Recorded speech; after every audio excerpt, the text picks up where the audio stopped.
आधी रात का समय था। तूफानी रात थी। बहुत जोरों की बारिश हो रही थी। आसपास कोई भी नजर नहीं आ रहा था। उस तूफानी रात में एक सुनसान सड़क पर एक लड़की घर जाने के लिए ऑटो वाले का इंतजार कर रही थी। तभी एक गाड़ी उस लड़की की तरफ आकर रुकती है।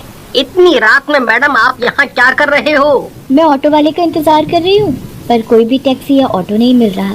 आपको इतनी रात में कुछ भी नहीं मिलेगा और बारिश भी हो रही है। आपको जाना कहाँ है? मैं आपको छोड़ देता हूँ। जी शुक्रिया, मैं चली जाऊंगी। देखिए रात काफी हो चुकी है, मैं आपको छोड़ देता हूँ।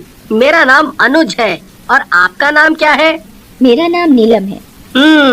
बड़ा प्यारा नाम है। जी धन्यवाद। और एक कब्रिस्तान के पास पहुंचकर नीलम कहती है, अनुज आप गाड़ी यहाँ रोक दे, मेरा घर यहाँ पास में ही है। पर यहाँ तो कब्रिस्तान है। हाँ मेरा घर यहीं पर है। और अनुज गाड़ी रोक देता है। नीलम गाड़ी से उतरकर जाने लगती है और तभी उसकी नजर घड़ी पर पड़ती है और तभी वो नीलम को आवाज लगाता है, नीलम नीलम नीलम। पर नीलम अनुज की आंखों के आगे गायब हो जाती है। अरे ये नीलम कहाँ गायब हो गई? और अनुज अपने घर चला जाता है। घर पहुंचकर वो घड़ी की तरफ देखता है और कहता है, अरे ये कैसी घड़ी है, इतनी पुरानी, इसका डिजाइन भी अजीब सा है। और ये कहकर वो घड़ी टेबल पर रख देता है और सो जाता है। कुछ समय बाद अनुज को सोते समय कुछ अजीब सा महसूस होता है। अचानक अनुज को सोते सोते पसीना आने लगता है और अनुज को घबराहट और बेचैनी होने लगती है और उसकी आंख खुल जाती है तो वो देखता है कि पंखा अपने आप चलने लगता है, लाइट अपने आप जल जाती है और अपने आप बंद हो जाती है। तभी बाथरूम से पानी की आवाजें आने लगती हैं। अनुज कहता है, ये अचानक क्या हो रहा है? वो बाथरूम का दरवाजा बंद करने के लिए जाता है तो देखता है कि पानी की जगह नल में से खून निकल रहा है। वो डर कर बाथरूम से निकलता है तो देखता है कि घड़ी में से एक डरावनी चुड़ैल निकलती है और उसका गला पकड़ लेती है। अनुज चीखता है पर उसकी आवाज नहीं निकलती। चुड़ैल बड़ी ही भयानक और डरावनी लग रही थी। उसकी आंखों से खून टपक रहा था। उसकी आवाज बड़ी डरावनी थी। तभी अनुज कहता है, कौन कौन हो तुम? तुम मुझे मारना क्यों चाहती हो? मुझे छोड़ दो। मैंने तुम्हारा क्या बिगाड़ा है?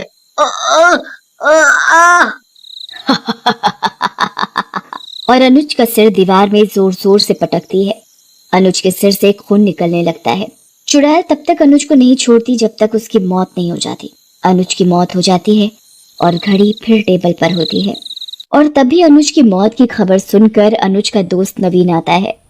इतनी बेरहमी से किसने मारा? कौन मार सकता है? अनुज का तो किसी से कोई लड़ाई झगड़ा नहीं था और ना ही कोई दुश्मनी थी। फिर कौन ऐसा कर सकता है? कौन कर सकता है?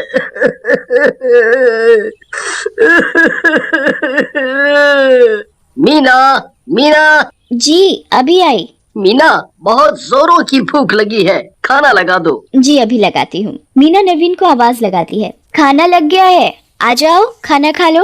नवीन हाथ मुंह धोकर खाना खाने बैठ जाता है। तभी मीना कहती है, अरे ये घड़ी कहाँ से लाए? कितनी अजीब सी घड़ी है और मैंने आज तक इतनी गंदी घड़ी नहीं देखी।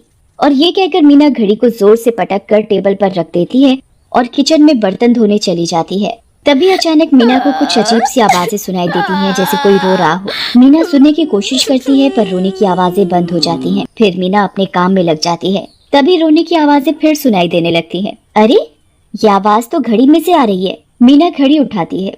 घड़ी में से खून निकल रहा होता है। अरे ये घड़ी में से खून कैसे निकल रहा है? खून देखकर वो डर जाती है और उस घड़ी को फेंक देती है।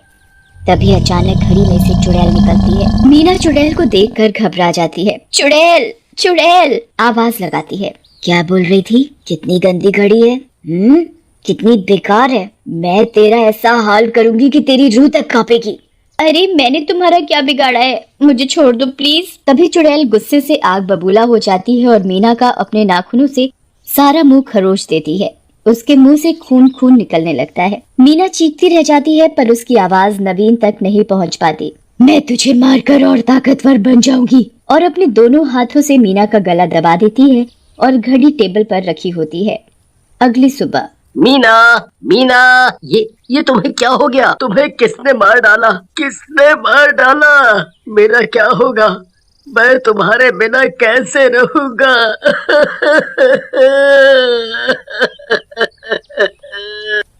नवीन जोर जोर से रोने लगता है। मीना की मौत भी एक रहस्य बनकर रह जाती है। उसकी मौत का किसी को पता नहीं चलता कि आखिर मीना की मौत हुई तो कैसे हुई।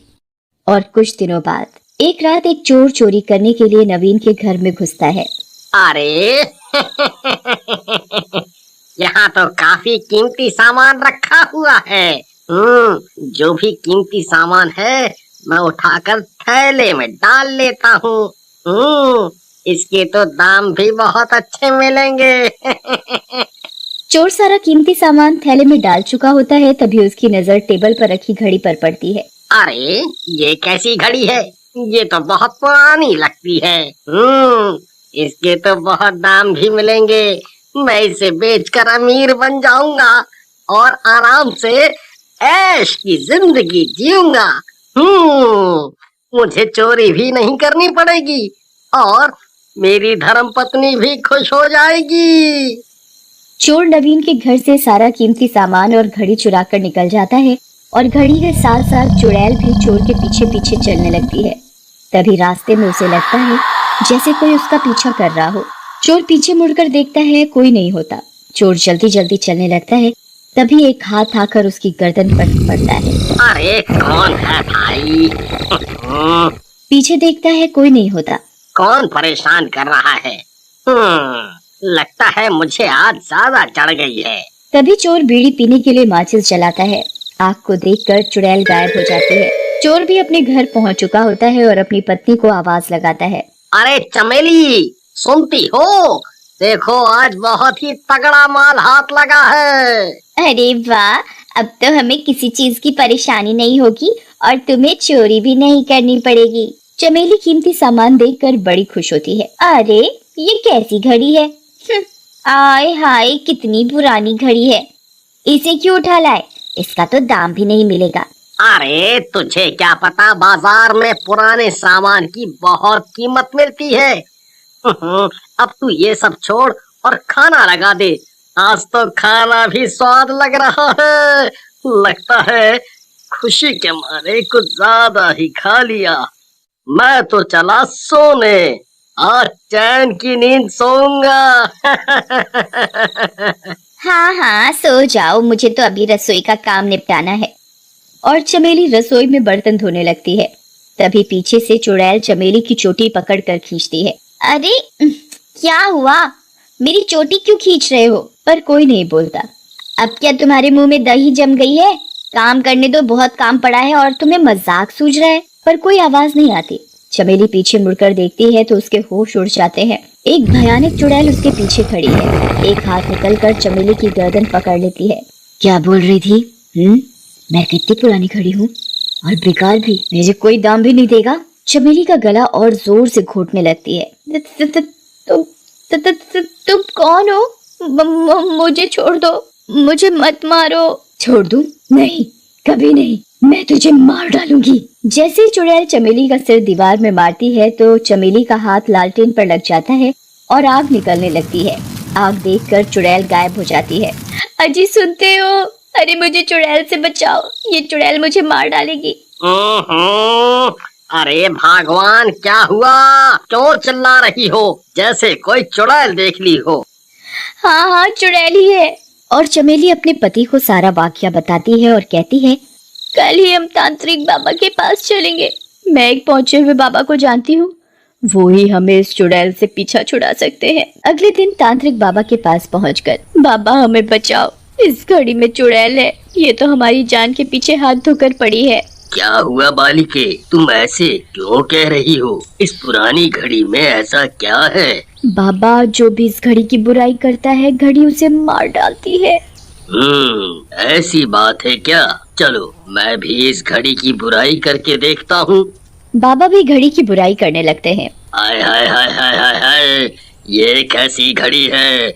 इतनी बुरी घड़ी तो मैंने आज तक अपनी जिंदगी में नहीं देखी। तभी घड़ी से चुड़ैल निकलकर बाबा के सामने आ खड़ी होती है। कौन है जो मेरी बुराई कर रहा है?